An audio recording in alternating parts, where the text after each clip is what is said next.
The House is expected to consider a number of items between the period 28th September to 7th November 2025, and some of the items will include announcements, if there will be any rulings, if there will be any ministerial statements, if there will be any. Actually, she did indicate that there will be some, 2 of them, and then there will be some reports to be considered by the House on the international conferences that the parliamentary delegation of Zambia has undertaken, and also the Minister of Finance and National Planning is expected to move the motion of supply on Tuesday, 4th November 2025, and then there will be some bills to be considered by the House, as well as parliamentary committee reports. Others will be private members' motions to be moved during this period between 28th October and November.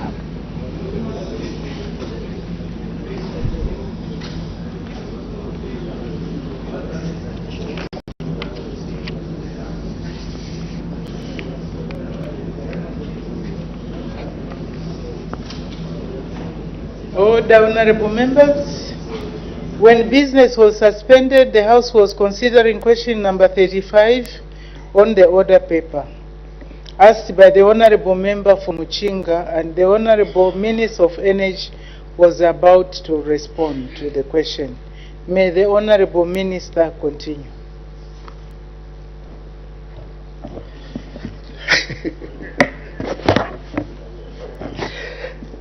Thank you, Madam Speaker.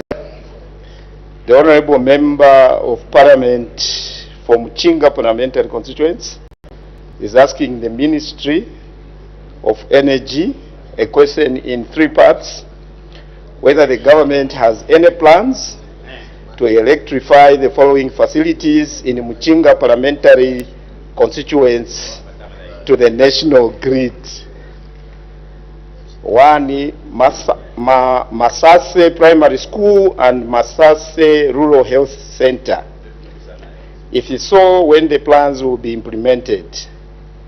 If there are no such plans, why? Madam Speaker, our response is as follows. Yes, the government has plans to electrify Masase Primary School and Masase Rural Health Center in Muchinga Parliamentary Constituency. According to the updated and revised Rural Electrification Master Plan, the facility mentioned in A are scheduled to be electrified in 2026.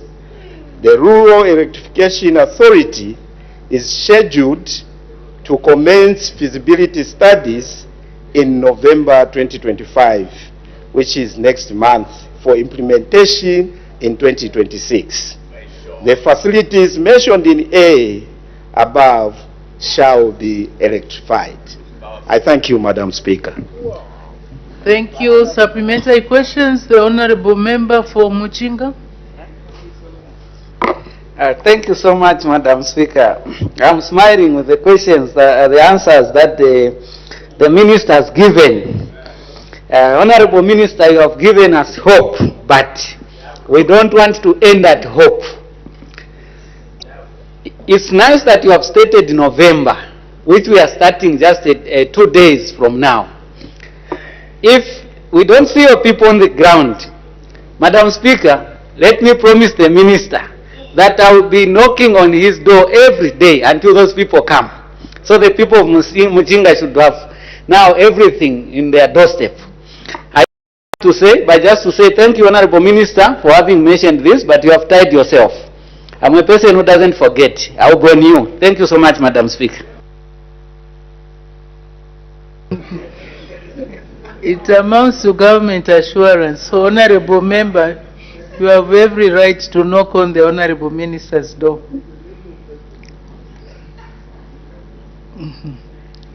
Anyway, the honorable member for Nyimba, although the owner of the question has said is satisfied, so should we keep on? Honorable member for Nyimba. Madam Speaker, thank you so much. I just want the Minister to to clear something, Madam Speaker. The new revised plan states that his constituents will be tackled next year because the feasibility study will be done this year. Madam Speaker, I'm wondering, the minister is on the record here on government, on record on government assurance, Madam Speaker, that a certain very important facility to this nation called St. Joseph was supposed to have been powered and seated, Madam Speaker, closer to his predecessor who's got the answers, maybe can even help him out. That they are going to rectify St. Joseph, Madam Speaker. It's supposed to have been done. The minister seated next to him, he said by 2024, December, Madam Speaker. And that project hasn't kicked on, Madam Speaker. Is the minister in order to assure the minister, the MP for Muchinga without fulfilling what he assured the people of Nimba? Madam Speaker, I rest my case here. Thank you.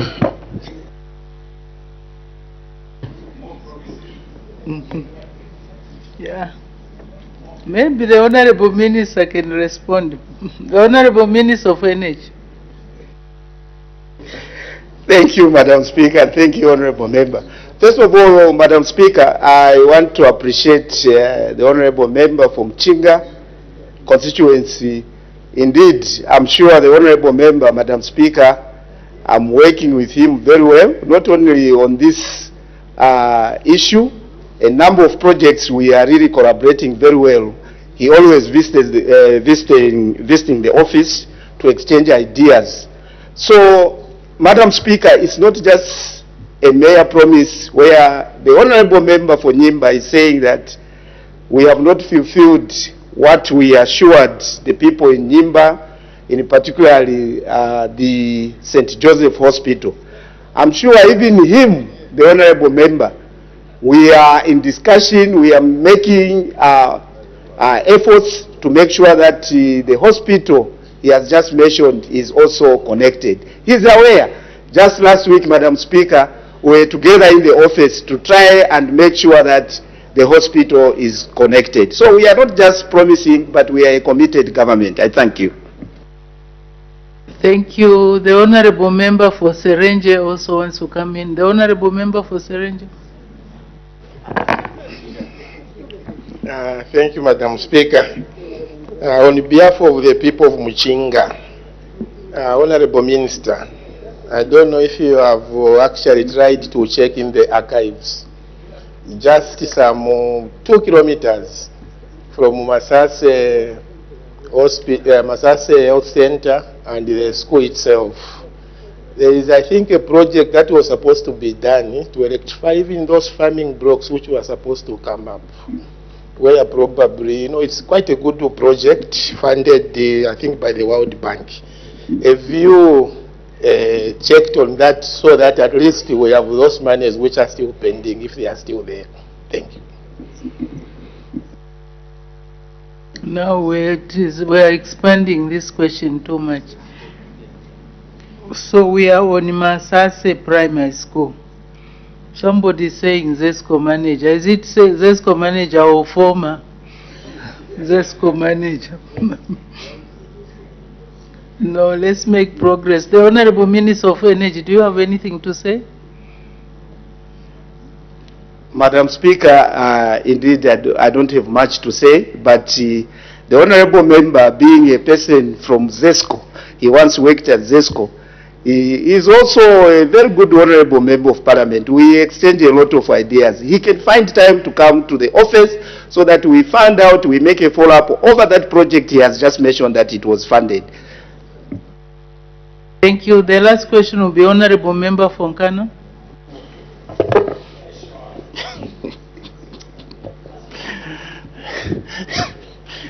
Madam Speaker, the Honorable Minister of Darkness, or Minister of Energy, is here again making promises to connect places or facilities that have not been connected, assuring to supply power to new facilities, when today the assurances is made in the past have not been or have not yielded results. For instance, Honorable Minister made us to pay extra for the power in the name of emergency. Today, our people are even getting less in terms of power supply. In most areas today, Madam Speaker, people are only getting 1 hour of power supply. Is it okay, Honorable Minister, that you should continue to come and make these promissory notes when you are failing, on the other hand, to meet your other promises? Honorable Minister of Darkness, honestly speaking, should we continue to place these promises on record and assure people when we cannot meet this? I seek your indulgence. Thank you very much. Before Honorable Member, we have no portfolio called Ministry of Darkness. I don't know who I'll ask to answer that question because I know no one from Ministry of Darkness. Can you give us the proper portfolio, Honorable Member Fonkana? Madam Speaker, I'll address him correctly as Minister of Energy, even though he's comfortable with that because he knows he has been providing darkness to us. But it's Minister of Energy, Madam Speaker. Minister of Energy. The Honorable Minister of Energy. Thank you very much, Madam Speaker. And I want to appreciate you to keep on continuing educating the Honorable Member to understand his proper role when he's in this august house. You really keep on struggling to help him to meet the standards of being an Honorable Member. Madam Speaker, Madam Speaker, this government does not only just promise, but we are committed to deliver to the people of this country. The Honorable Member is aware that we are in a crisis, something that is not created by this administration. It's a natural thing that he knows. And this government is committed by putting up other alternative sources of energy other than hydropower generation, which, other governments did not invest in. This government, Madam Speaker, the reason why we are continuing to give hope to the people of this country is because we are seeing what we are putting in place. A number of projects, they are running, and we are very sure come next year, we will be okay as a country because we have enhanced our energy mix. Hence, I have told the honorable members that have brought their concern that come next year, we'll be able to connect them as we keep on investing in the energy sector. I thank you. Thank you. Next question, the Honorable Member for Kalabo Central.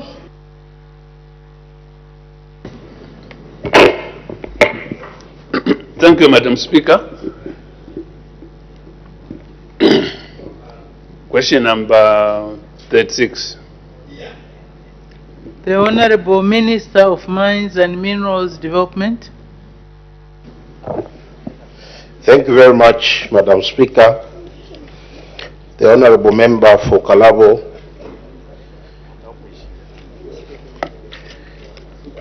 wants to ask the Minister of Mines the following questions. A, what major mineral deposits are found in Zambia? B, which minerals are currently being mined? C, how many mining companies were operating in Zambia as of July 2025? What minerals the companies were mining? Whether the government has plans to nationalize the mines? And if there are no such plans, why? Government response is as follows.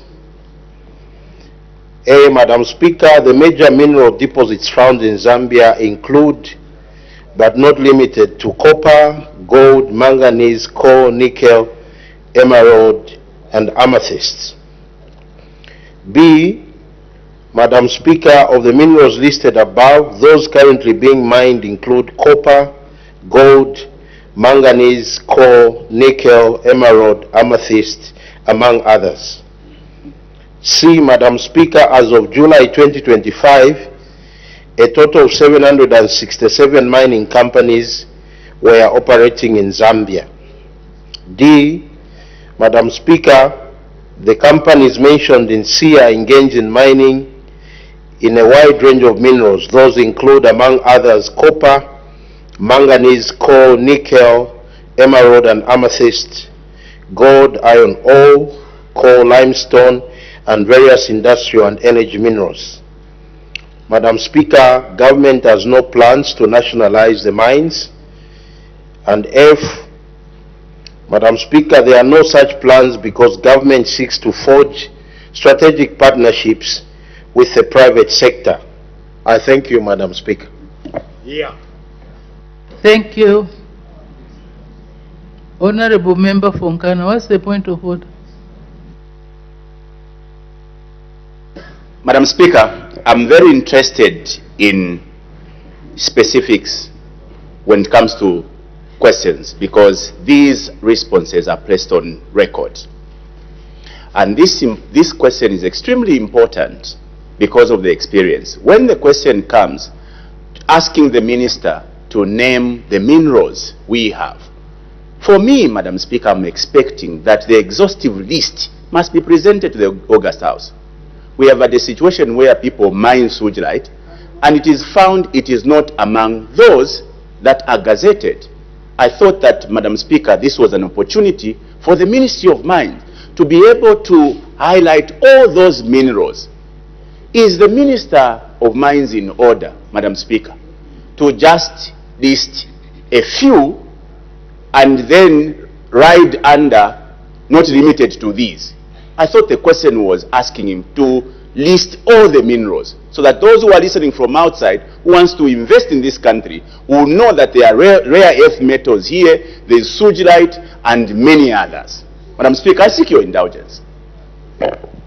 Honorable Member Fonkana, if you look at question 36A, the Honorable Member for Kalabo Central to ask the Honorable Minister of Mines and Minerals Development A, what major mineral deposits are found in Zambia? So major, it doesn't say all. And that's why the Honorable Minister of Mines says, include the following. So we are looking at major. That's the question. You can ask as we go along, but let's ask the owner of the question to ask a supplementary question. Supplementary questions, the Honorable Member for Kalabo Central.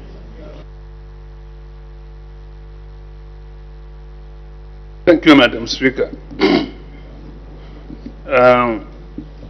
You'll forgive me. I know why I'm saying so. Why I'm saying forgive me, the word major, the way I was looking at it, I couldn't define it in that question.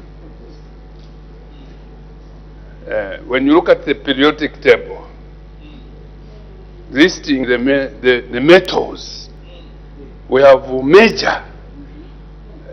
The way the minister has defined major, to me, that's not the context I wanted.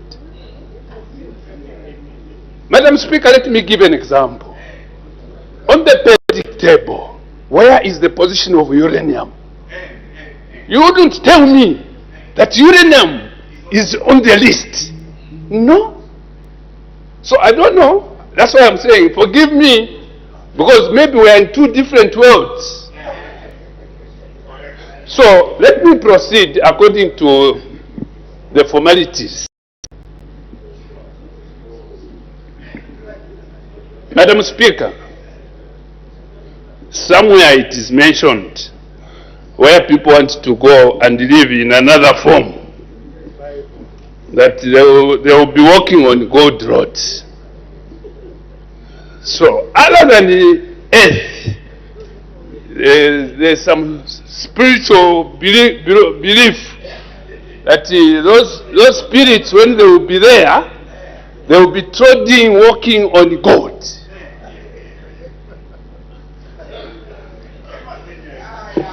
So, Madam Speaker, really my concern is on the welfare of this country. I listened to the response given by the Minister of Health. No. So, when he was responding to Honorable Nakaponda over the procurement of beds and the beddings. You know, you are saying question, it's okay, go ahead saying question. Madam Speaker. The Honorable Member for Kalabo. Let's have some order. Right now we are dealing with question number 36, which you ask yourself. So let's ask supplementary questions relating to that question. If there is anything that arises from anything else, those are now outside this question. You can discuss outside with as you debate over a cup of tea. Thank you, Madam Speaker, for that guidance. So you may proceed. There are no plans to nationalize. I would want to find out from the Minister, on which side would there be more benefits trickling to the people up to Kalabo? Is it on the side where you as a state, you control the whole process? You have that authority. And this other side where you are on the side, you are given small shares. Honorable Minister, which side do you think there are more benefits? Thank you, Madam Speaker. The honorable members, can we restrain ourselves? The Honorable Minister of Mines and Minerals Development. Madam Speaker, the answer to the question is that government is not about to nationalize mines. We have defined ourselves as a private sector driven economy. And Madam Speaker, what is critical in the mining space for people to see benefit is how you strike deals. That is what is important. The agreements that you go into. The agreement that will benefit both the investor and also the Zambian people. We were elected to save our people. And whatever agreements, and that is why we are resuscitating mines like 28 shafts. The consequence of that, Madam Speaker, is for people to get jobs. One of the mandates of any government is to create jobs for its people. And how do you create jobs? Is by making industries thrive. But how do you get more benefit beyond the direct jobs is how you strike these deals. And this government is not, and I underline, going to nationalize any mine. I thank you, Madam Speaker. Yeah.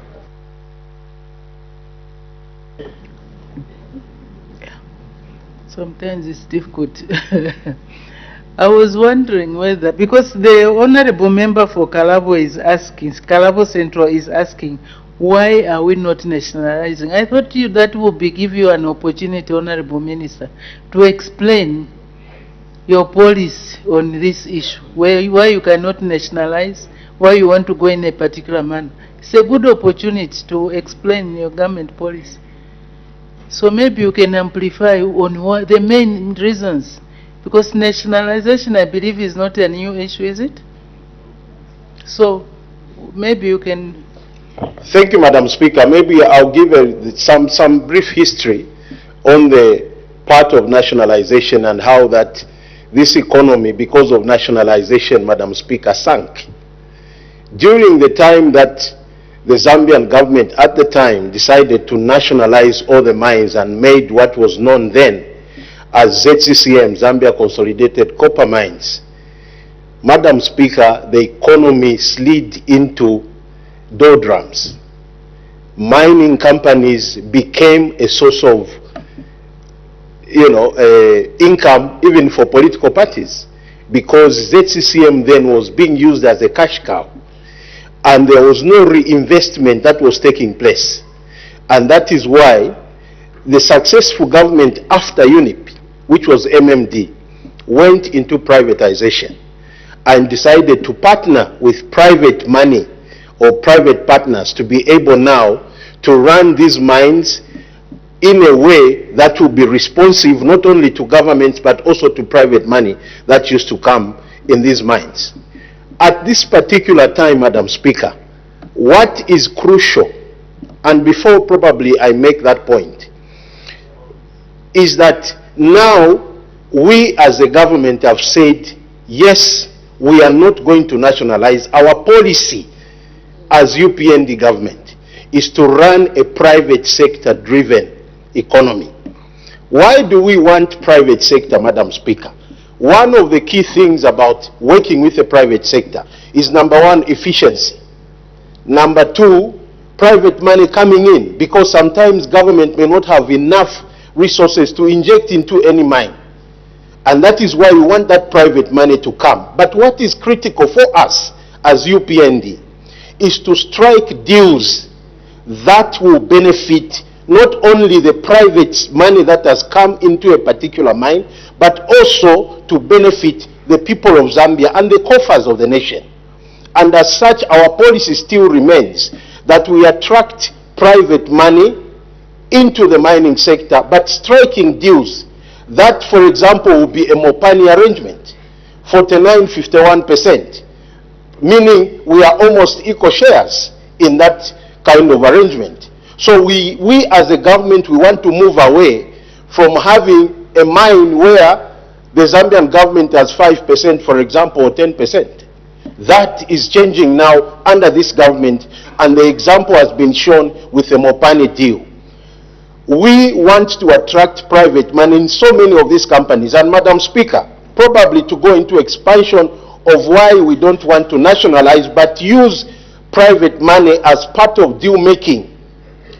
We are mapping Zambia right now, and the government is going to have data now where there will be targeted mining or targeted exploration. When we are striking deals now, we won't be taking a mining license that has no information. We are going to have a mining license full of information, so that as we sit on the table to strike these deals, we are going to make sure that the shareholding is done in such a way that we do not disadvantage ourselves as it used to be in the past. We want to make sure that we strike deals like the Mopani example, where we are saying we are almost 49-51%, which is basically half-half. So what are we bringing to the table? We are bringing to the table, for example, the mining licenses that will be countrywide through the mapping exercise. That will be our capital. And then private money that comes in can be either Zambian or foreign. When we say investment, Madam Speaker, we are not talking about foreign investment only. Even Zambians today can form a consortium of miners who can have a mining company and say, we are investing in mining in Zambia. And that we are not stopping. But really, the private sector comes in, Madam Speaker, because of issues of efficiency. We have learned lessons from history of what nationalized mines have done in the past and destroyed our economy. So currently, our policy, Madam Speaker, is to engage private money, and that does not mean foreign money only. It means any private money, including if members of parliament form a mining company, they can actually consortium and partner and do a deal with government. It does not stop them to do that. But also foreign direct investment is also welcome. So that is the policy, Madam Speaker. Thank you very much. I only hope the word deal will not be misinterpreted, because when you hear deal, it has a negative. So the Honourable Member for Kabwata. I thank you, Madam Speaker, for the opportunity once again. Honourable Minister, I am one of the admirers on how you've managed to transform the mines. Some of the mines like Kalengwa was actually dead for 46 years, but today we are able to see. Look at what is happening also in Shaft 28 in Rwansha. But however, my question, Honorable Minister, is we've seen the major deposits, for instance, copper, gold, uranium, which hasn't been mentioned here. And some of these materials, they are actually going out of the country using the form of copper concentrate. But yet there's no mining policy on gold and also probably uranium. So I wanted to find out whether government has got any intentions of coming up with a mining policy of gold and also uranium. I thank you. Thank you. The Honorable Minister of Mines and Minerals Development. Thank you very much, Madam Speaker. Thank you, Honorable Member. Very important question. As we are talking right now, actually, there's a document going around different ministries that will be presented to Cabinet over, Madam Speaker, the matters of gold, how that we are going to handle the gold because of how it has broken out in the country. But also, the fact that we have now the regulator in place, because what we lacked in the past, Madam Speaker, was to have a regulator in place that will be able now to help us regulate the sector. The mining sector was just, you know, all over the place. But now we want to take charge as government, and that is why the regulator has been put in place. So that policy on gold, but on uranium, it's already there. On these other minerals, it's already there, but gold, we want to be specific about it because of its occurrence. The issue of the alluvial gold and the gold in ore. The alluvial issue is what is actually bringing a lot of gold rush because it's quicker. The gains are very quick. So really right now what we are doing is to put that in place, and of course, and that is why we as government, even before these gold rushes, we decided to do mapping. So what mapping will do is to tell us exactly what now even this question is asking about. Because right now what we do have is information that was done almost 50 plus years ago in terms of mapping Zambia. Now we are going to have latest data such that if a question, very good question from Honorable Member for Kalabo asked, then we are going now to give you proper data, because now we are going to have data that will tell us that even areas like Kalabo may have gold or may have copper, because these are probably areas that were forgotten, yet Zambia is endowed with a lot of minerals right across the country. So we are on top of things in terms of that. That's why the regulator is in place. That's why we are mapping, and then we'll understand what this country is sitting on and then be able to move forward. I thank you, Madam Speaker. Thank you. The Honorable Member for Nkana. Madam Speaker, thank you very much. For me, Madam Speaker, this is a very important question from Honorable Miutu. And I'm glad the Minister has taken us to history. History helps us to forge better fronts. The issue of nationalization, 1969, partial nationalization, into 1973, full nationalization. The intention, Madam Speaker, was for government to derive maximum benefit from our mining companies. If you look at history, Honorable Minister, for the next 10 years after 1973, our economy was booming. Our economy was superior to Ghana, South Korea, and Kenya. That is what nationalization did. Except over time, some people became unpatriotic. Right now, Madam Speaker, there is already what we can refer to as more or less partial nationalization.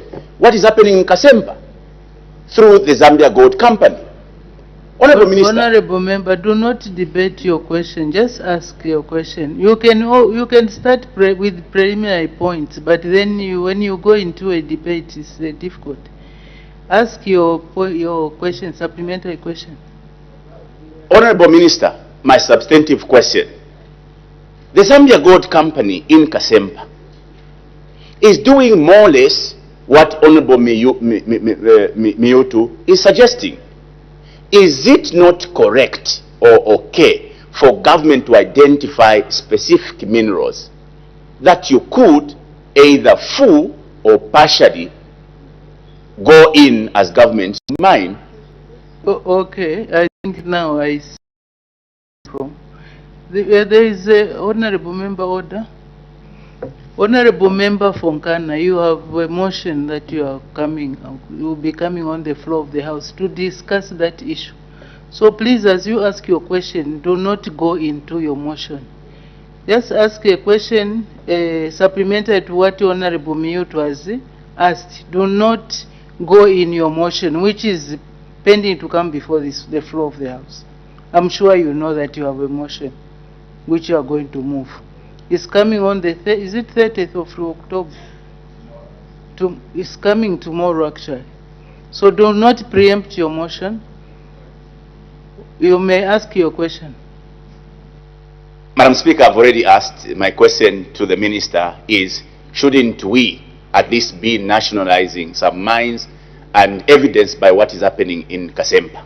I thank you, Madam Speaker. The Honorable Minister of Mines and Minerals Development. Thank you very much, Madam Speaker, and I thank the Honorable Member for that very important question. Madam Speaker, what is happening in Kasempa, I want to give that as an example as I answer the broader question.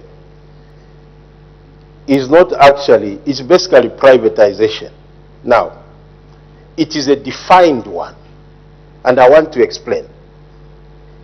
The people that are mining gold in Kikonge, for example, are actually private Zambians. All right? There are licenses given to Zambians. Except for artisanal mining licenses, the law prescribes that it has got to be only Zambian citizens. So, what we have done in Kikonge, Madam Speaker, is to give licenses to artisanal miners who are cooperatives. So, they are actually Zambians who we can call private capital coming into those cooperatives because they are not being funded by government. So now, when they mine that gold, what we have done also as a country is to say we need to appoint an aggregator. So an aggregator will prevent unscrupulous dealers of gold to buy under pricing that gold from our cooperatives. So Zambia Gold is not actually mining the gold. Zambia Gold is aggregating the gold through ZCCMIH, which the mining cooperatives are actually bringing out. Why have we done that? Number one, it's deliberate, Madam Speaker, to empower Zambians. And what we are doing, Madam Speaker, is also to train them, teach them safe mining, but also teach them the business side of things. So that when they mine the gold, we don't end up having miners who, when they make money, like it used to happen in the past, they go to disturb kitchen parties and all those things and grab other women.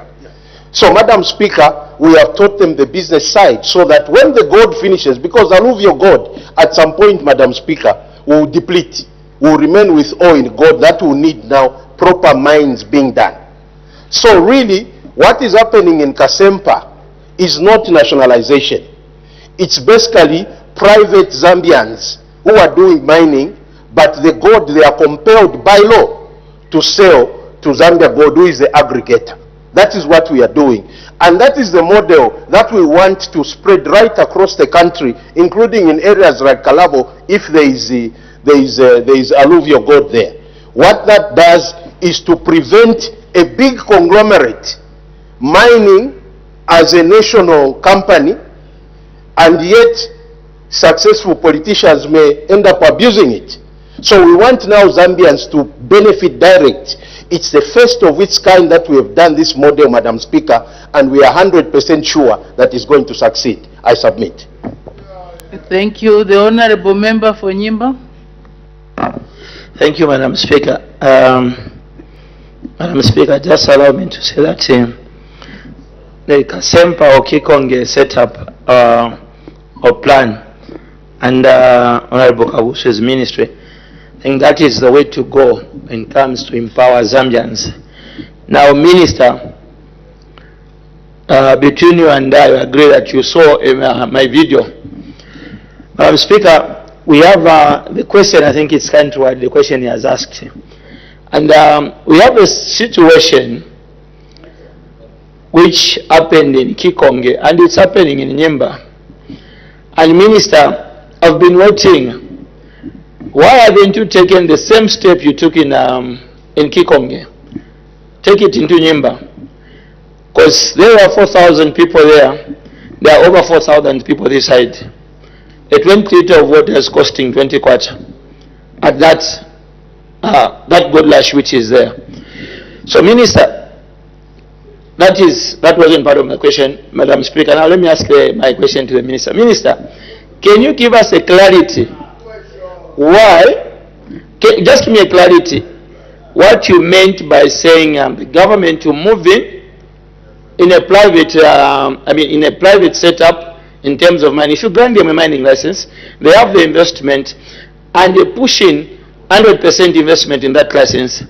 Are you saying when you grant Menyanzuru a license, as government or as a state, you are moving with a 49%, or being a Zambian, you are not going to move in with 45%? So I just want that clarity, Madam Speaker. Thank you.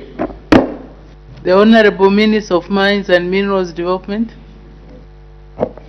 Thank you very much, Madam Speaker, and thank Honorable Member for raising that question. I believe there could be others even out there who may have misunderstood.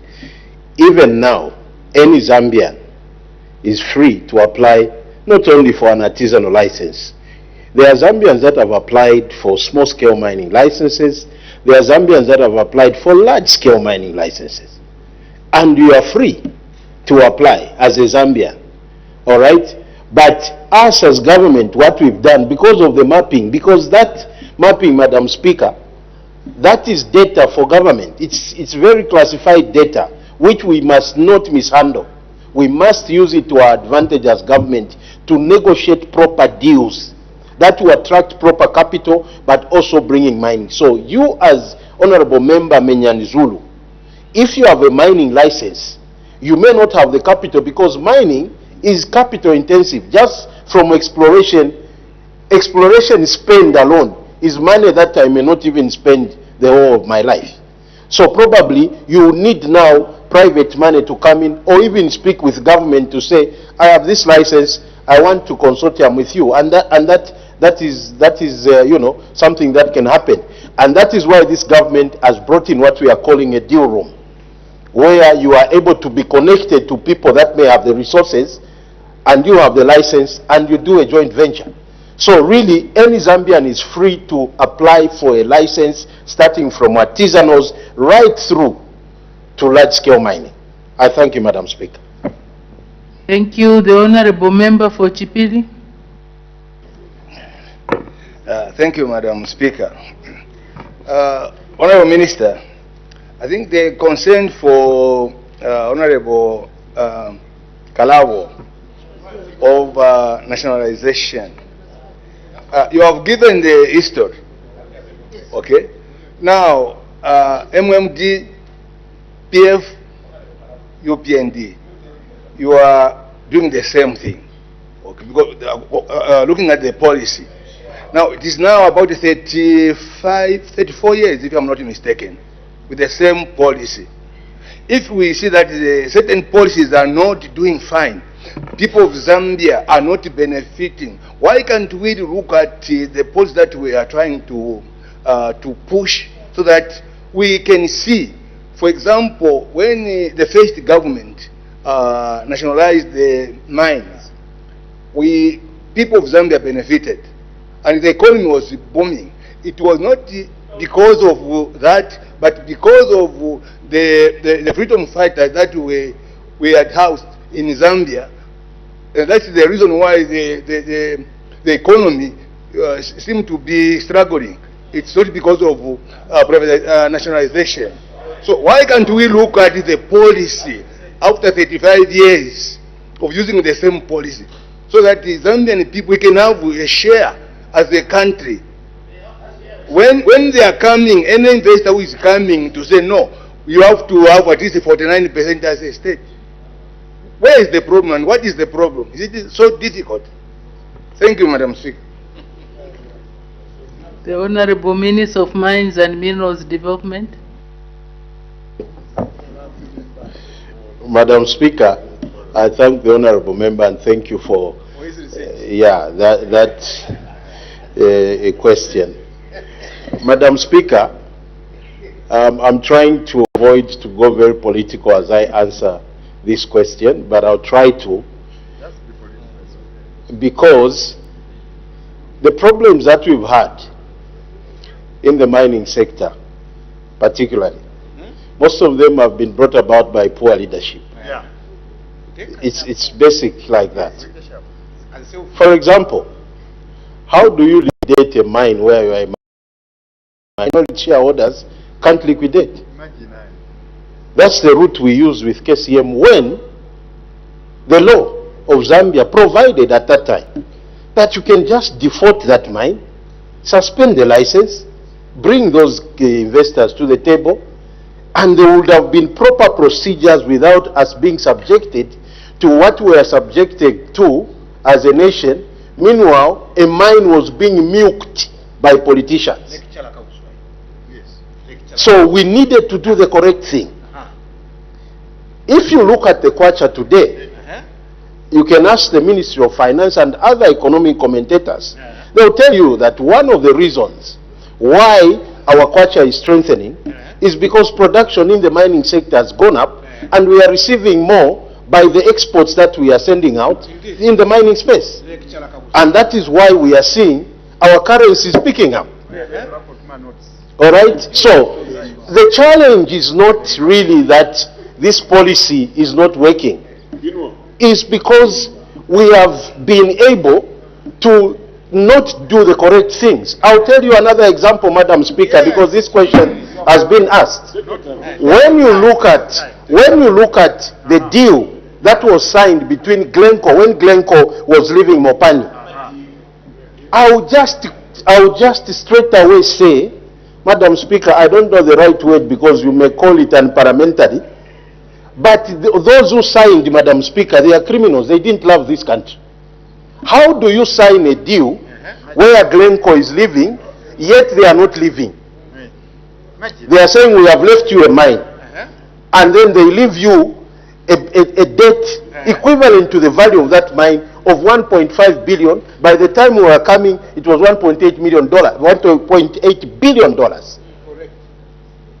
And then you say, oh no, Glencore has left us a mine. Which investor would come with a mine that has a liability of $1.5 billion? So it is some of these things that, and what they did, Madam Speaker, was to say, anything that Mopani is doing, even us as we've left, we are living in wherever they were. If you want to sell a chair in Mopani, you have to call Glencore in Canada or wherever they were and ask them, can I sell this chair in Mopani? And then when they were, Mopani mines the copper, all right, Glencore would have to approve where they sell. Apart from that, they were saying we have the right of first refusal, and then we will also charge you 15% marketing fees selling to ourselves. That is the crookedness that was going on. And there were leaders who sat and signed that deal on behalf of the Zambian people. And they are there. So, these are some of the examples I'm giving you. Why is it that Shaft 28 is being dewatered today? Why? Why wasn't it dewatered 5 years ago when those other characters were in power? It's because there was leadership. Honorable Minister, order. I withdraw the word characters, Madam Speaker. Thank you. I withdraw that word. So, it's because somebody comes who has proper leadership credentials in the name of President HH, creates a policy environment that will attract private money to come and say, with this kind of environment, and I have a report on my desk on when they made a decision to dewater Shaft 28. They said this policy environment, now we can spend. They have made the pumps tailored for Shaft 28. Those pumps cannot work anywhere apart from Shaft 28. Why have they made that risk? Each pump is costing $1 million. It's because they will know they will recoup their investment because of the policy environment. So it is not about a policy not working. And that is why I've always said, Zambians, and I'm saying through the floor of the House, let us be careful how we elect leaders. Let us be careful how we elect presidents. We must be careful. We've seen proliferation of a lot of wannabe presidents are all over the place. Let us be careful. Look at how President HH has driven this country, has steered this country, even amid the serious challenges of droughts, serious challenges of lack of money because the economy was growing by negative 2.8%, Madam Speaker. Numbers don't lie. Up until now, our economy now is going to grow above 6%. From negative 2.8% in the last 4 years. Numbers do not lie. There is confidence in this economy. When we came, we had a huge debt around our necks. No fiscal space. We needed to restructure the debt. And that's what we have done. So that we create legroom in the economy. That is how you run things. So usually, it is not about the policy. It is not about the policy of working with private hands. It's about leadership being in place and taking these policies where they're supposed to take this country. I thank you. Thank you. I thought we were making progress. I see 2 more indications. The Honorable Member for Kanyama. Thank you so much, Madam Speaker. And Minister of Mines, thank you for your responses. Madam Speaker, indeed, nationalization of mining industry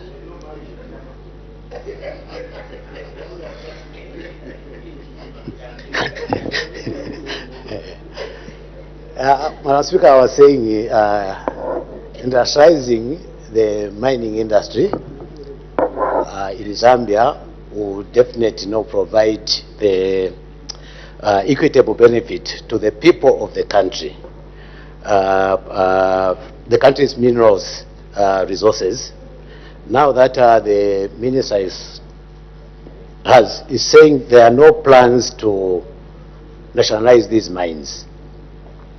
Among them, the reasons as to why we cannot nationalize the mines, he made mention that is abuse, mostly from political parties, government officials, and those that feel they have got an upper hand. Now, because it's very important that we own these, sectors for the benefit of the people, other than some of us are selfish, don't want to share. In event we manage to counter those issues that are making it difficult for the country to own these, pilferage, interference from politicians, and any other issue that would hinder owning those. If as a government you come up with a plan how to curtail those, how to make sure that you don't allow political interference, no pilferages and the like, would you reconsider nationalizing the mining sector? I submit. Thank you. The Honorable Minister of Mines and Minerals Development. Thank you very much, Madam Speaker, and thank you, Honorable Member, for your important observation and sentiments and the question. Madam Speaker, we still maintain that we are going to be a private sector driven economy. However, we are not saying that government is not going to be part of the mining sector. That's not what we are saying.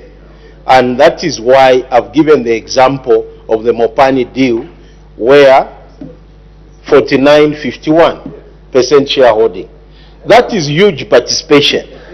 And going forward, Madam Speaker, we are going to see a lot of deals structured like that, especially with the coming results in the mapping that we are doing. So I want you to be comforted, Honorable Member, that government is not going to stay aloof. We will definitely be part of what is happening. I'll give you the example of Lubambe. We took advantage during the negotiations of the Lubambe deal, Madam Speaker, because at Lubambe, I think we were below 20% in terms of shareholding. As it stands right now, with the new investor, we negotiated upwards to 30%. So it is showing our declaration of intent in terms of how we want to do partnerships in the mining space. That means we want to have more say as government. We will not leave it to chance and say you strike a deal, investor 95, Zambian government 5%. No. And please, when I say investor, it's not only foreign, even local investors, like Honorable Menyanzulu asked, Madam Speaker. So really, government will not sit aloof, but they work together with private money, be it foreign or local. I thank you, Madam Speaker. Thank you. The Honorable Member for Shuangandu. Thank you, Madam Speaker, and we appreciate the Minister for volunteering a lot of information today. And obviously, he has cited some people who could have signed some deals in the past as criminals. If I had a chance to ask 2 questions, I would have started by finding out what he has done with those criminals who were arrested for defrauding the state by moving out 2.5 billion kwacha when I was sick. But for now, dollars, sorry. You know, the FQM is very well known. It's a very well-known criminal case which has been forgiven. What I just want to know, Madam Speaker, with this information is offloading, is how much money went to the state coffers for the shares offloaded by ZCCM-IH in Mopani. Because shares moved to an investor and we expected money to go to the coffers. May I know how much money has ended up in the coffers so that my colleague Honorable Mewtu can be comforted that indeed we are having a win-win situation as we go with these investors. I would like to know, Madam Speaker. The Honorable Minister of Mines and Minerals Development. Thank you very much, Madam Speaker. The issue of Mopani is in court, Madam Speaker, and I would restrain myself to try. Yes, I was speaking about how we struck the deal, not the details, because the details are in court now. So it will be very difficult for me to start dissecting what came into the coffers and all those things. It's as good as I comment on people withdrawing $11 million on the counter and they move with it in a plane.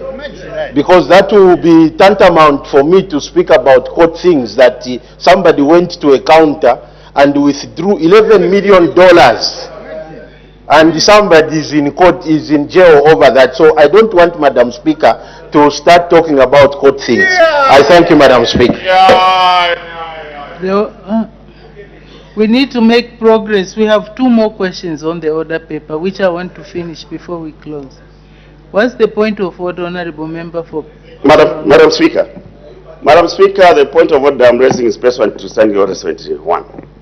The Honorable Minister had been to this House talking about the shares that were offloaded from ZCCM-IH with regards to Mopani. Here, we spent the whole entire afternoon just to understand whether there was movement of money to the state coffers after the shares were moved. We spent the whole afternoon here. Today, he has volunteered a lot of information regarding these mining deals he's striking.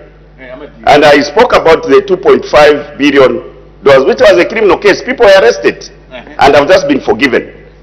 I've got very credible information on that, Madam Speaker. Now, is he in order to duck and choose not to respond to a question which he has spoken so much about here and opt to start talking about other things? My question was very simple. How much money? He has bragged about all the struck deals have ended up in the coffers. Whether the matter is in court, money should be sitting in the treasury for the shares that have been given, because the mine is in operation. Madam Speaker, is in order to react in the manner he did when the question was very simple and straightforward. I think you're serious ruling. Thank you very much, Honorable Member for Shwangandu. I heard the Minister saying that the matter is in court. So if the matter is in court, we are constrained to discuss it in detail. Maybe it's something that can be discussed after the matter is concluded. And maybe, I'm sure it will be be within the public domain, that everyone will know what it was. So unfortunately, the point of order is not admitted. Can we make progress? The Honorable Member for Kalabo Central will be the last one. Thank you, Madam Speaker. I think the Honorable Minister should thank the people of Kalabo for raising this question, where it had accorded him a space to put forward the government intention. However, the Minister was talking of the mineral, is it mineral or mines regulator? Okay. So now, this regulator you are talking about, is there a board in place? If there is no board, when is the board going to be instituted? Thank you, Madam Speaker. Thank you. The Honorable Minister of Mines and Minerals Development. Thank you very much, Madam Speaker. Thank you, Honorable Member. Yes, the board is being constituted, Madam Speaker. We are not just yet through with the board. We will announce the board when we are complete. I think we are almost there in terms of appointing the board members. I thank you, Madam Speaker. Thank you. We make some progress. The next question, the Honorable Member for Petauke Central. Thank you so much, Madam Speaker, for granting this opportunity to the wonderful people of Petauke. Question number 37. Thank you. The Honorable Minister of Water Development and Sanitation. Thank you very much, Madam Speaker. Honorable Simon Banda, Honorable Member of Parliament for Petauke Central, who asked the Minister of Water Development and Sanitation, A, whether government has any plans to conduct an assessment of dams in Petauke district, B, if so, when the plans will be implemented, C, if the assessment was already done, what the findings are, and D, if there are no such plans, why? Madam Speaker, in response to the questions asked by Honorable Banda, Member of Parliament for Petauke, I wish to inform this House as follows. Number A, yes, government has plans to undertake an assessment of dams in Petauke district. This August House may wish to know that the Ministry undertakes routine assessments of surface water infrastructure, that is dams and weirs, to ascertain the status and number of existing infrastructure. In this regard, the last assessment undertaken in 2023-2024 for Eastern Province established that the province has a total of 104 dams, out of which 21 dams are in Petauke district. B, as indicated in A, this is a routine exercise conducted by the Ministry of Water Development and Sanitation, and the assessment indeed for 2023-2024 has been undertaken. C, the 2023-24 assessment has so far established that, as I said already, the district has 21 multi-purpose dams owned by the communities.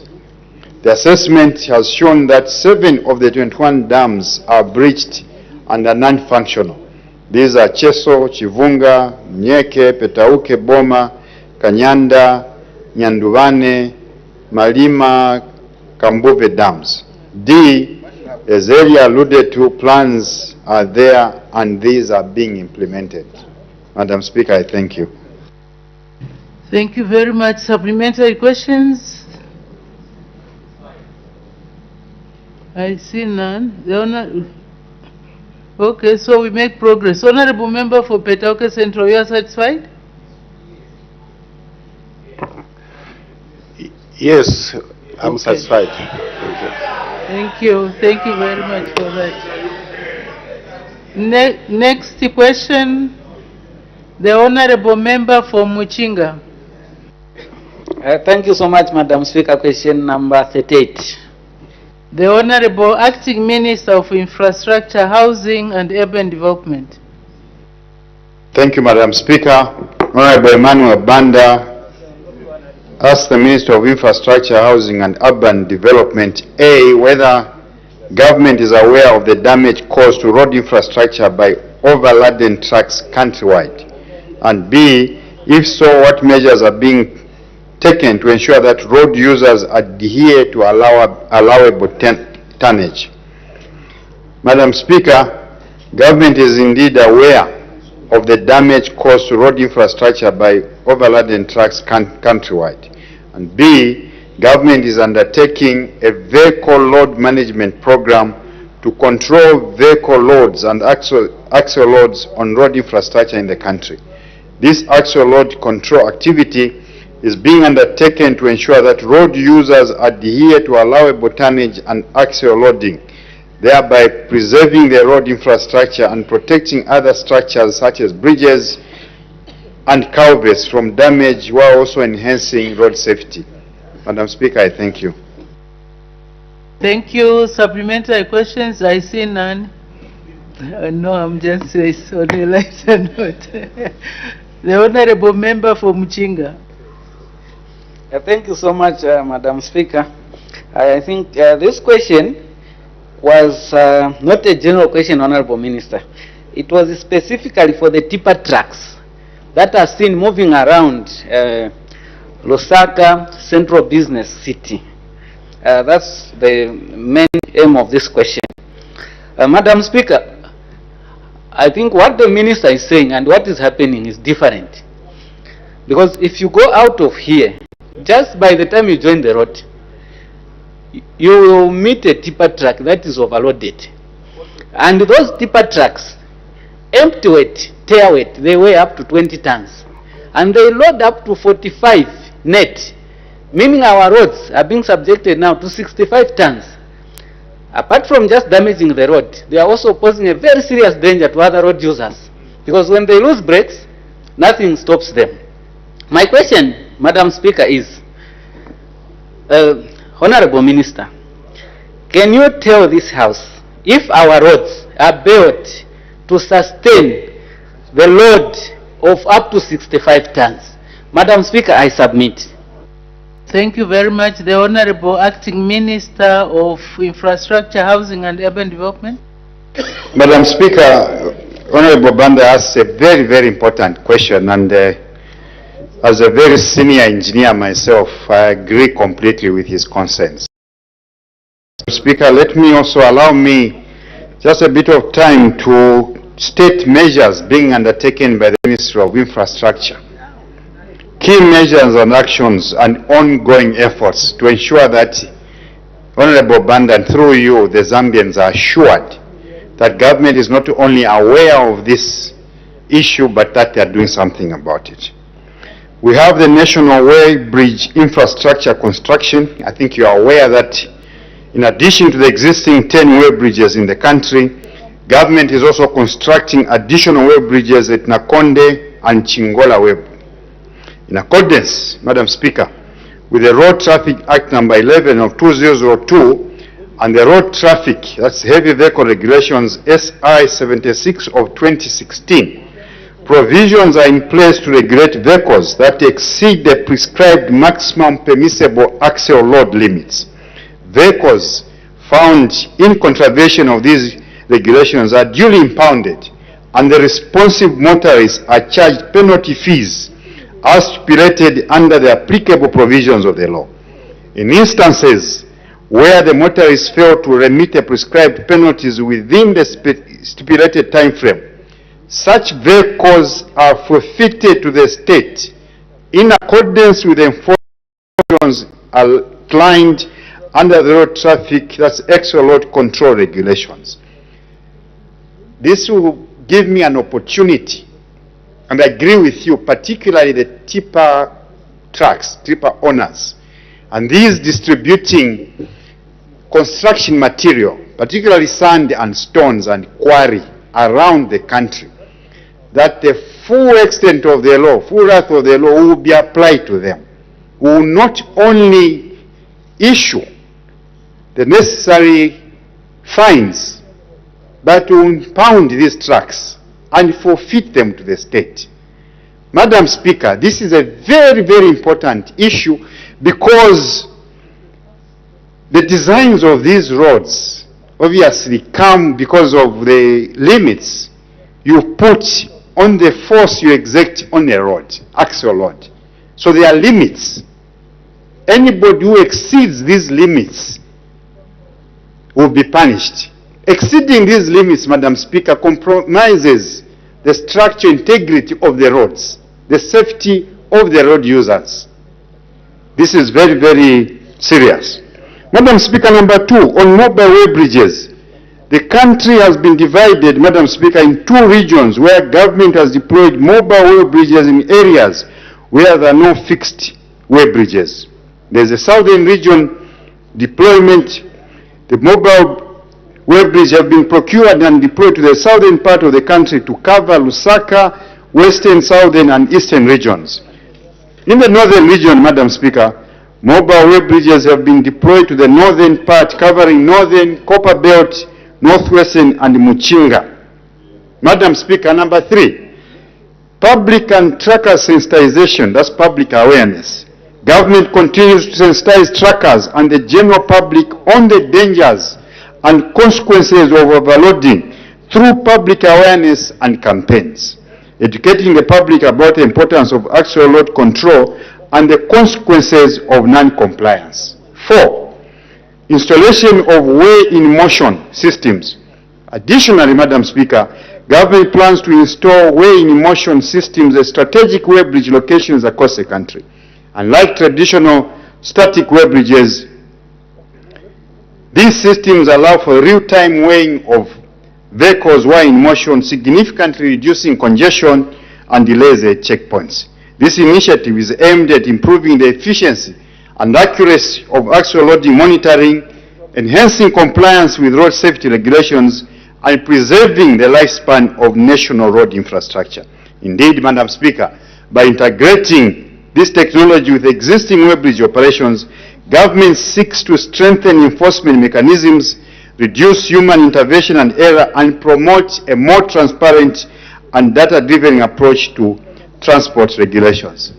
In summary, Madam Speaker, I want to assure the Member of Parliament that indeed government is aware that a lot of tippers, and you've specifically talked about the tippers carrying a construction machine, is aware that these are being overloaded, and this is a timely warning, again, timely warning.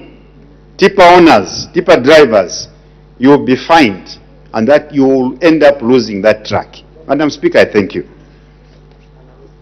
Thank you. The Honourable Member for Kabwata.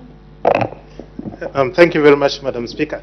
Honourable Minister, the question that has been raised by Honourable Member for Muchinga is very important, especially that most of these tipper trucks, they are hovering between Lusaka and Kasisi, where we do not have way bridge.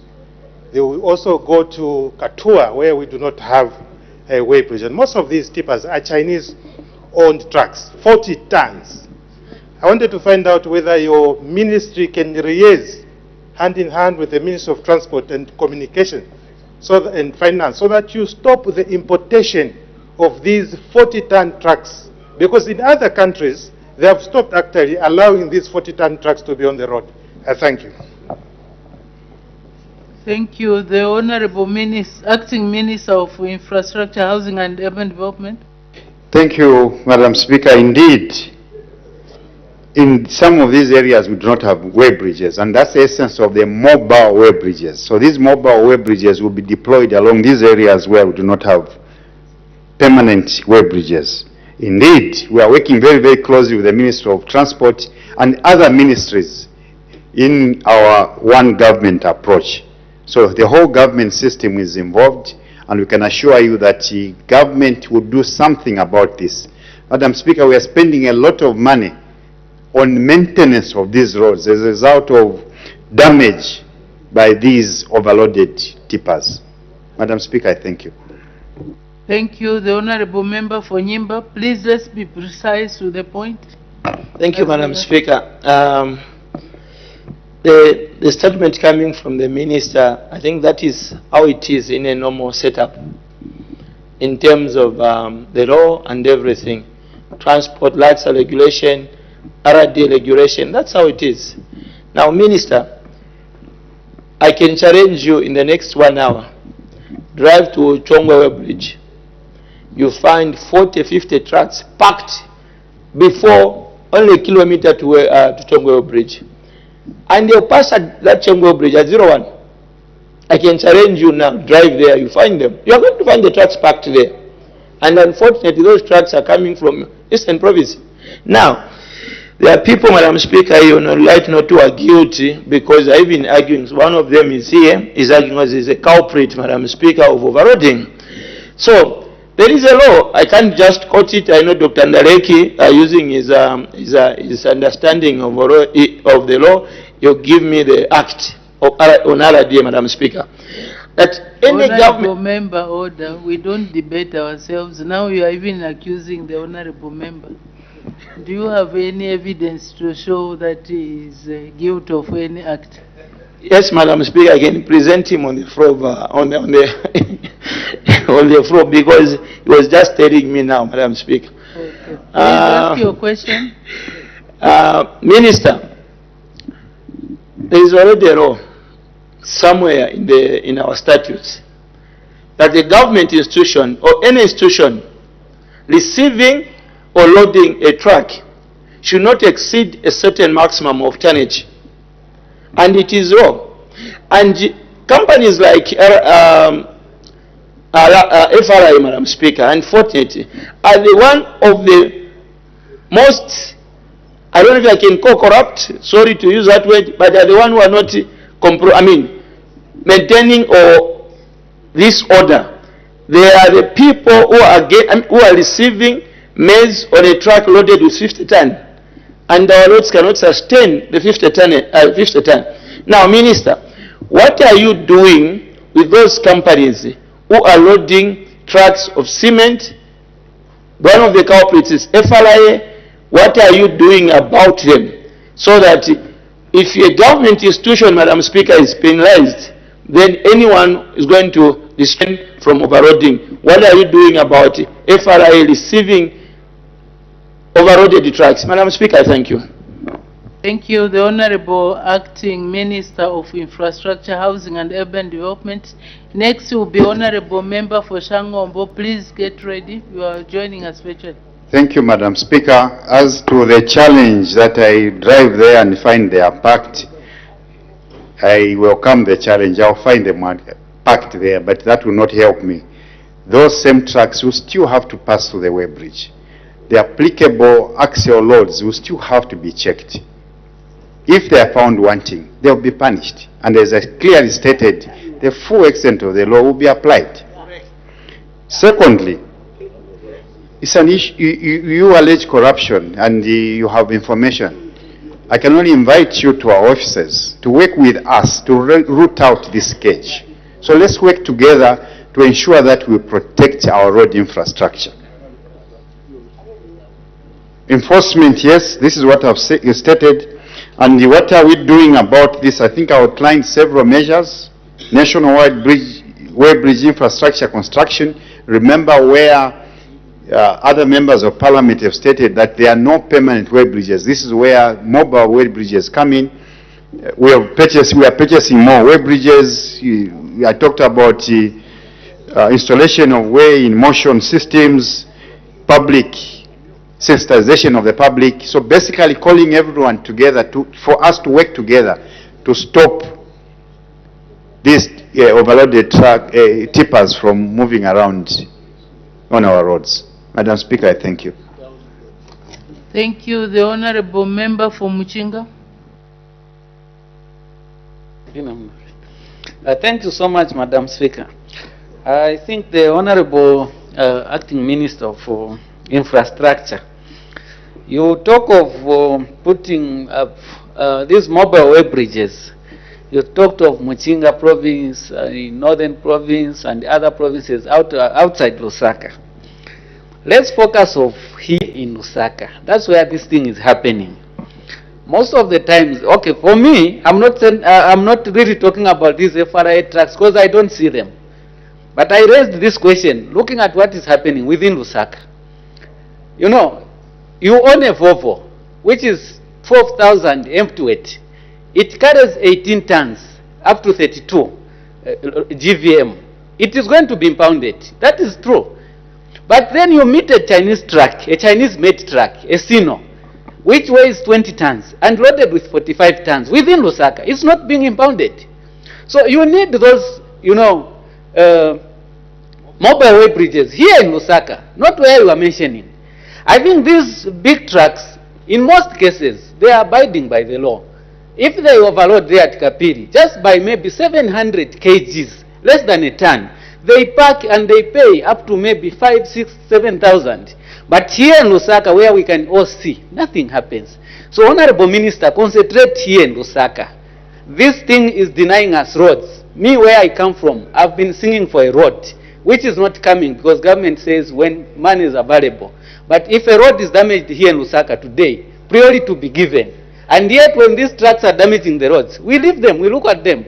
If RDA cannot impound them, Madam Speaker, do like what the Minister of Tourism did to other honorable members to give them those rights, you know, as wildlife officers. Make us officers also, so that we can be impounding them. Because me, I see them, even 01 when I'm coming from Serenji, you meet them over the flyover bridge. We don't have to wait until we lose a lot of money. Madam Speaker, I submit. Thank you. The Honorable Minister, Acting Minister of Infrastructure, Housing and Urban Development. Madam Speaker, let me state very clearly that my portfolio is Acting Minister of Infrastructure, Housing and Urban Development throughout the whole of Zambia, not just Lusaka. So I'm taking advantage of your question to warn everybody in the country. And indeed, the whistleblower can anybody, everybody in the country. I recognize the fact that the scourge is quite rampant here in Lusaka. But I can assure you that wherever construction works are going on, our roads are being abused. What are we doing about it? These are the measures, again, I've outlined very clearly. Indeed, in Lusaka, in CBD, you will not find a permanent way bridge. That's why we are using these mobile way bridges. And I've stated very clearly that we are purchasing more mobile way bridges to ensure that we stop these tipper trucks. Yeah. I can assure you that I've had a very detailed discussion with Honorable Milupi. We are also working with Honorable Kabuso in Chirabombo, actually. Chirabombo is another area of concern. Chingola is another area of concern. We are working very closely with Honorable Milupi. By the way, Madam Speaker, me and the Honorable Member come from the transport sector. That's why you see him very, very passionate. Once a very reliable truck driver.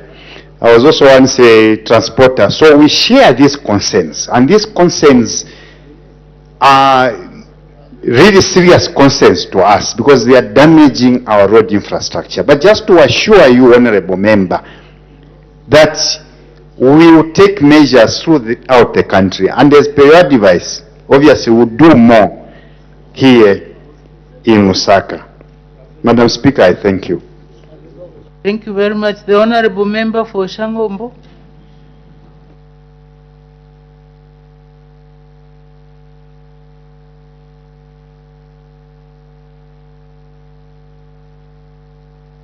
You can unmute yourself if you are muted. You have the floor.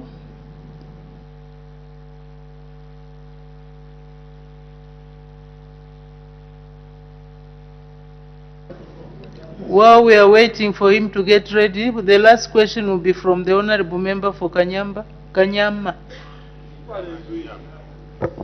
Thank you so much, Madam Speaker, for the opportunity you have given me to ask a follow-up question. Madam Speaker, it saddens me to hear that we can let trucks park at a toll gate without even making exit. But at some point, these trucks, they'll make exit. Now the question is... Hello, Madam Speaker, am I audible now? Okay, just hold on. There is another member on the floor. Just be ready. You'll be called upon later after Honorable Member for Kanyama. May the Honorable Member for Kanyama proceed. Thank you so much, Madam Speaker. Like I was saying, it saddens me to hear trucks would go to a toll gate, they park, at a particular time, maybe midnight 03, they cross. What is it that is being, hidden?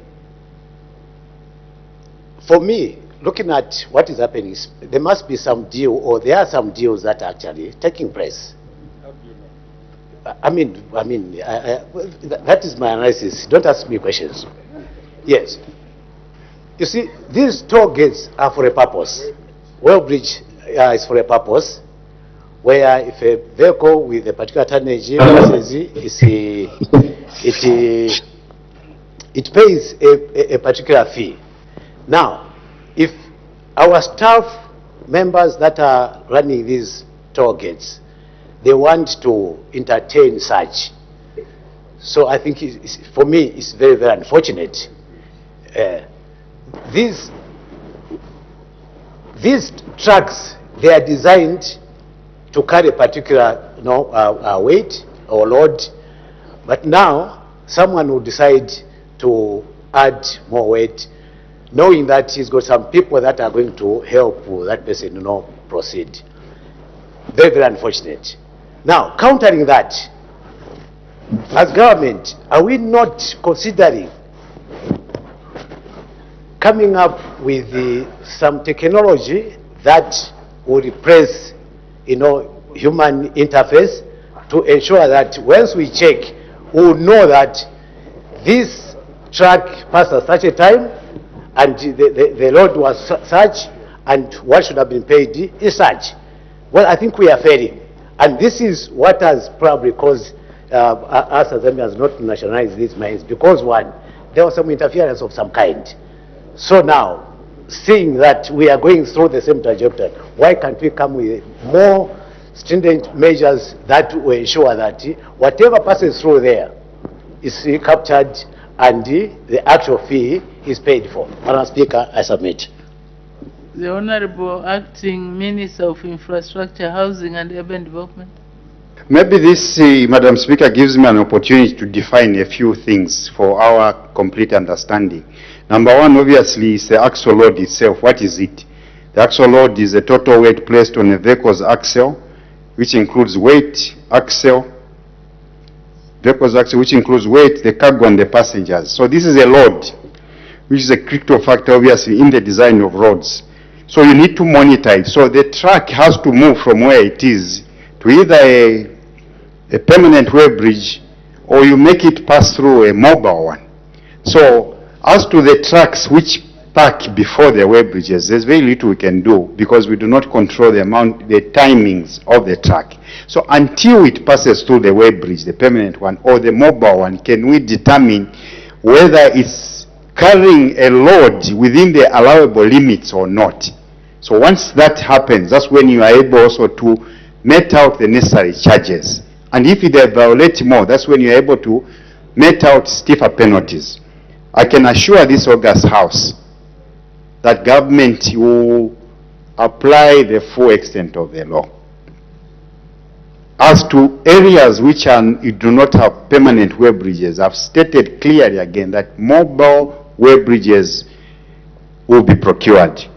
As this question has attracted a lot of attention, I will be discussing in detail with a substantive minister to see what other measures we can put in place. I can also invite one of our recognized transporters, the one who brought up the question, Honorable Banda, and also to thank him sincerely for bringing up this question, because this is a very, very critical question.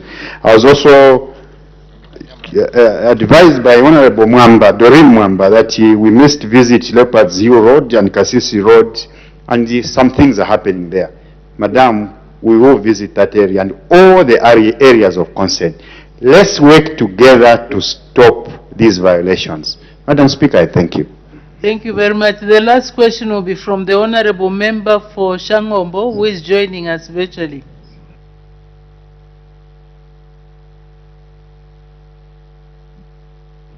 Thank you, Madam Speaker. Madam Speaker, I would like to agree with Honorable Member of Parliament for Nyimba and Serenge. in my opinion, the response that the acting minister is raising, maybe has been prepared by people who own Chinese tipper trucks.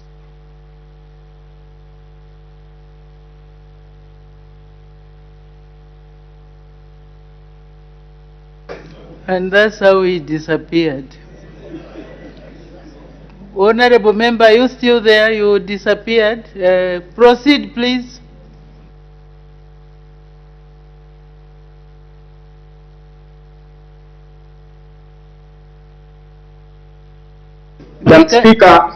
Madam Speaker, RDA has mobile way bridges.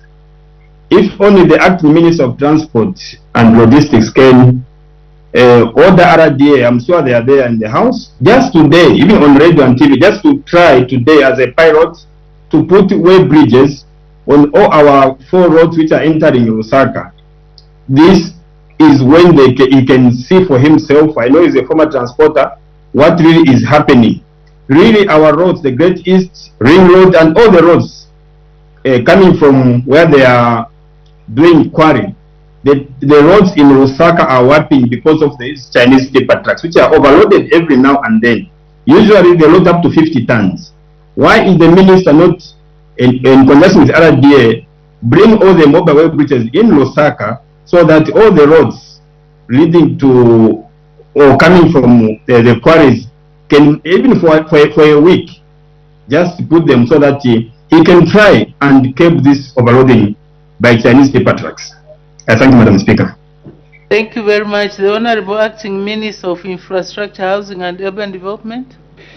Thank you very much, Madam Speaker. Indeed, I'm a former transporter and a very, very proud one.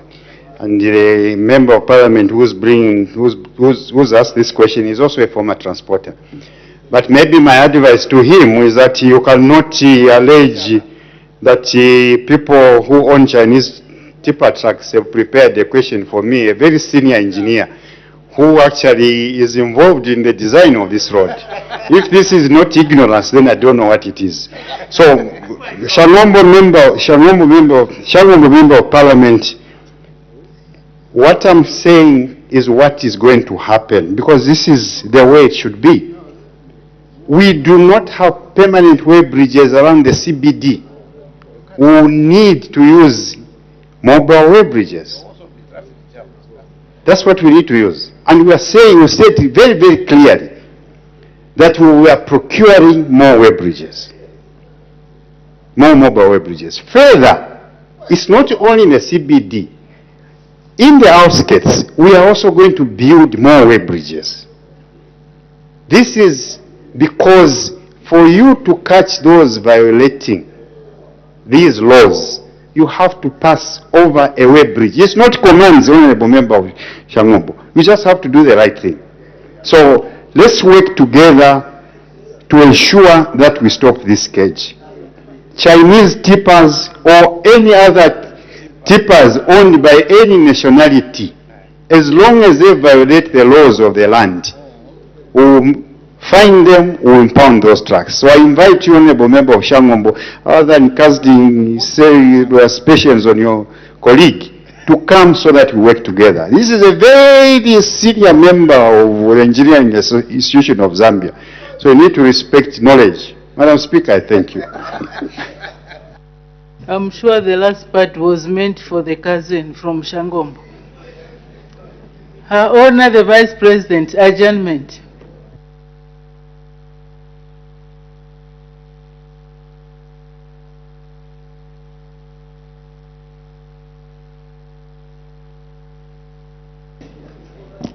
Madam Speaker, I beg to move that the House is now adjourns.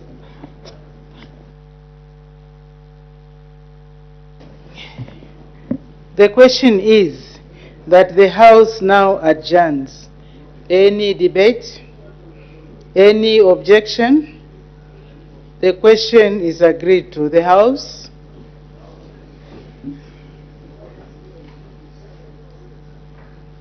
is now adjourned.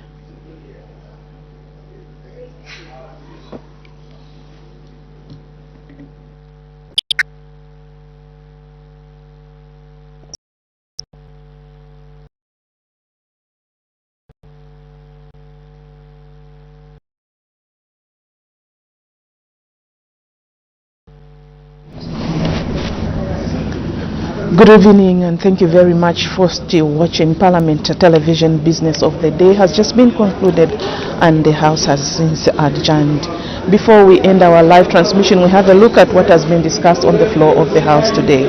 We did have quite a number of announcements. Madam Speaker did remind the House that the process of reviewing the National Assembly of Zambia Standing Orders 2024 commenced about regard the circular 2025 was issued to all honourable members seeking their views or proposals aimed at streamlining the standing orders in order to enhance the smooth running of business of the House.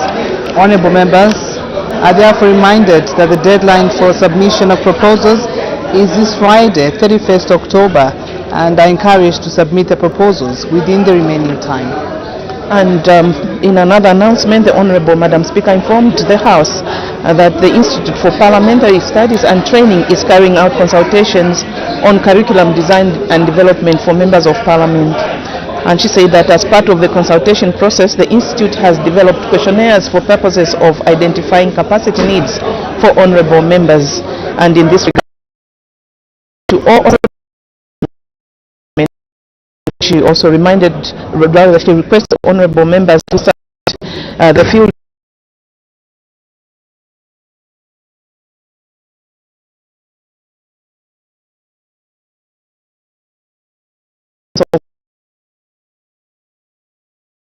the necessary input.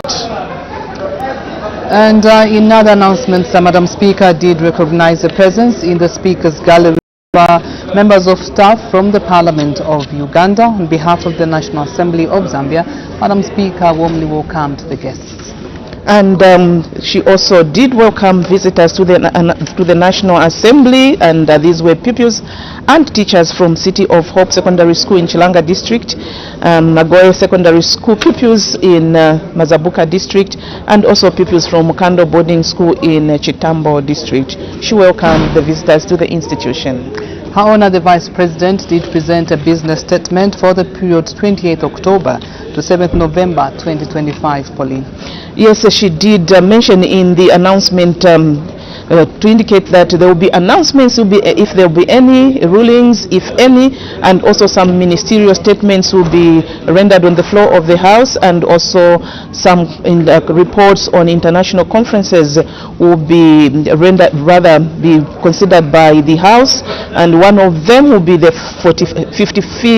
54th CPA Africa Region Conference report held in Banjul, Gambia from 10th to 16th August. And other business to be considered in the next 2 weeks will be motion of supply, which will be moved by the Minister of Finance and National Planning, and also some bills to be considered, such as the Institute of Procurement and also the Occupational Health and Safety Bill as some of the bills to be considered. The acting lead, rather the leader of government business, did also mention that there are some private members motions that will be considered, and these will include the motions to be moved by Nkana Member of Parliament Mr. Bino Mpundu, and one of the private members' bills will be to entitled restrict the mining of minerals such as emerald, sugilite and gold, and another private member's motion to be moved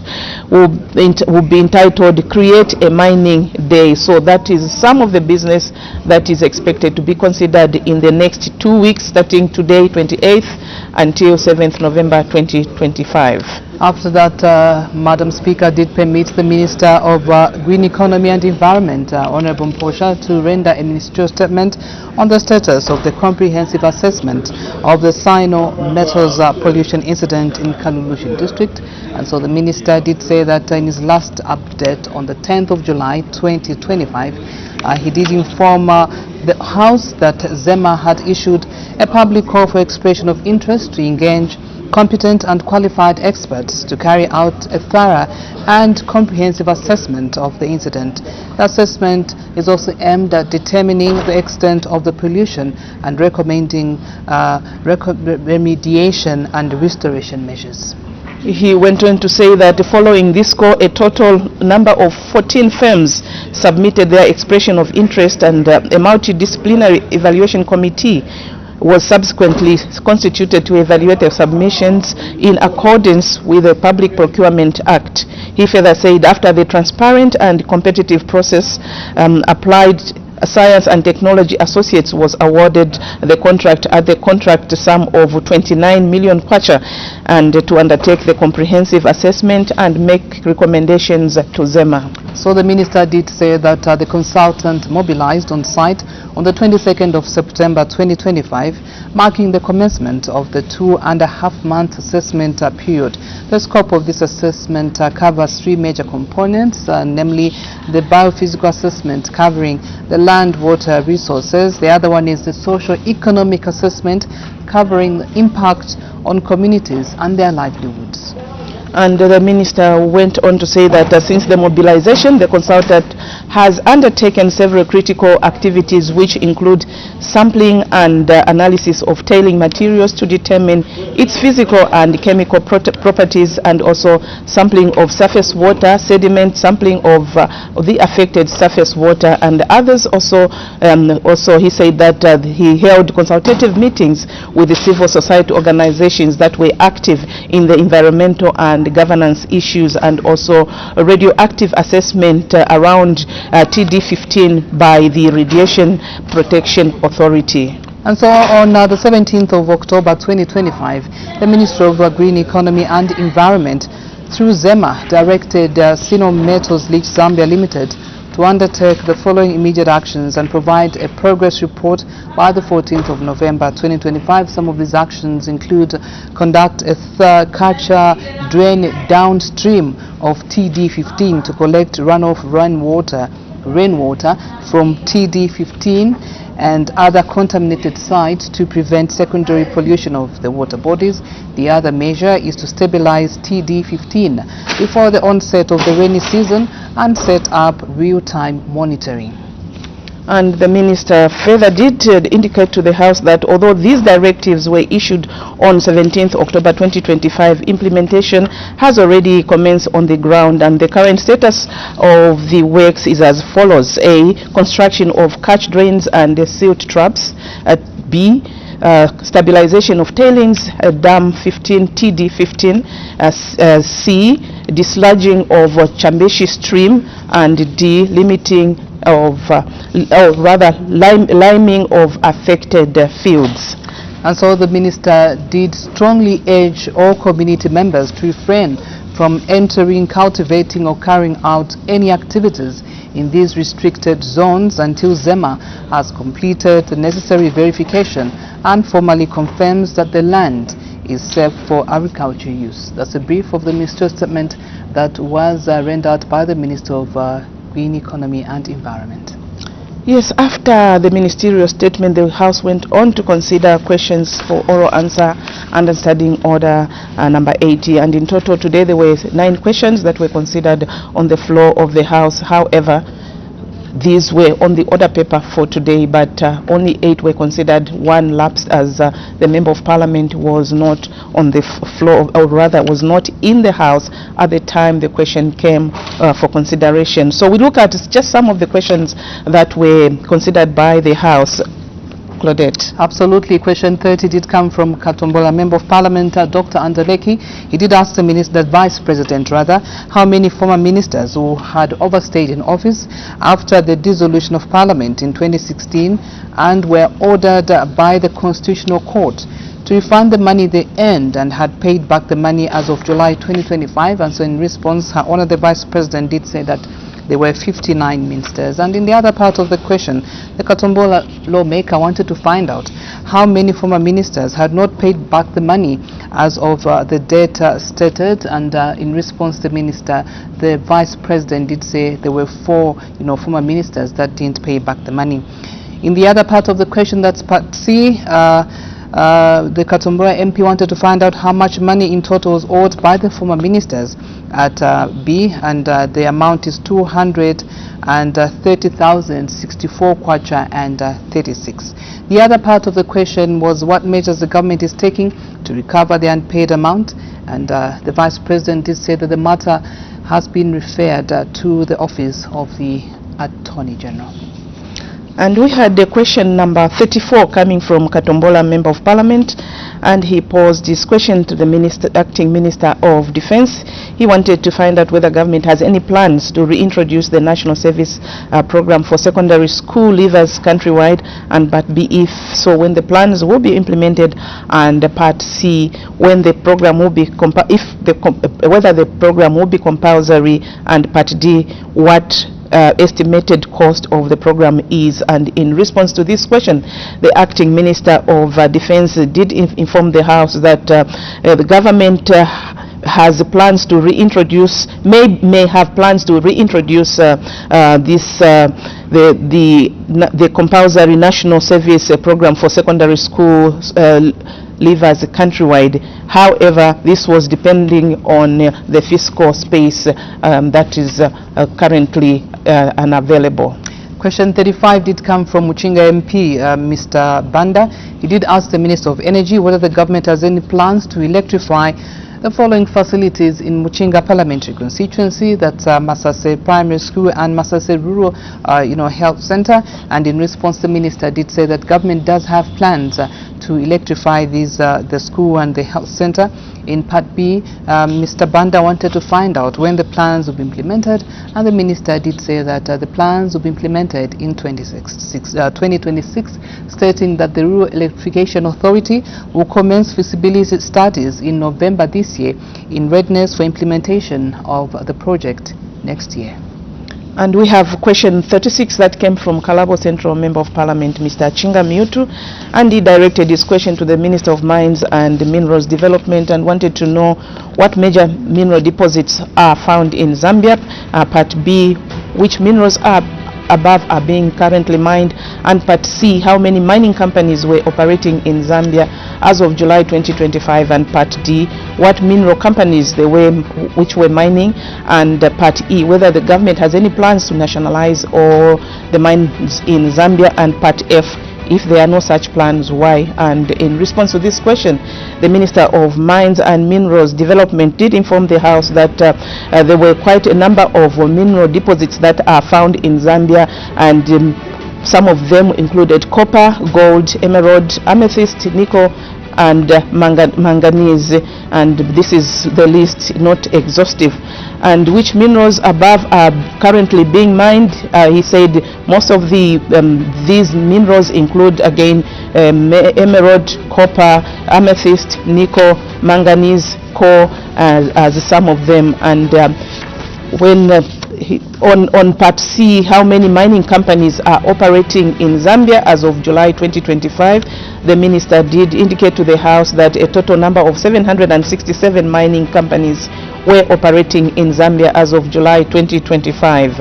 And the mineral companies that were mining these, the Minister did indicate that there were quite a number of them, and these companies, which in a total of 767 are mining mostly coal, copper ore, and as some of the major minerals that they are mining, and whether the government has any plans to nationalize all the mines in Zambia. The Minister did indicate to the House that government does not have any plans of nationalizing all the mines in the country. So those are just some of the questions that were considered on the floor of the House this afternoon. And so we call it a day. Would like to thank you for having tuned in. The House has resumed sitting today, Tuesday, to the 28th of October, after being on break. Not really a break, but they were actually members of Parliament and other stakeholders were dissecting the 2026 national budget. And so would like to thank you for your time. From me, Claudette Sindaza Jonga, my colleague Pauline Monga, and the entire studio and production crew, not forgetting our sign language interpreters, that's Jason Manda and Chola Kalman. You have join us tomorrow at 14:30 for live proceedings. Till then, bye-bye and take care.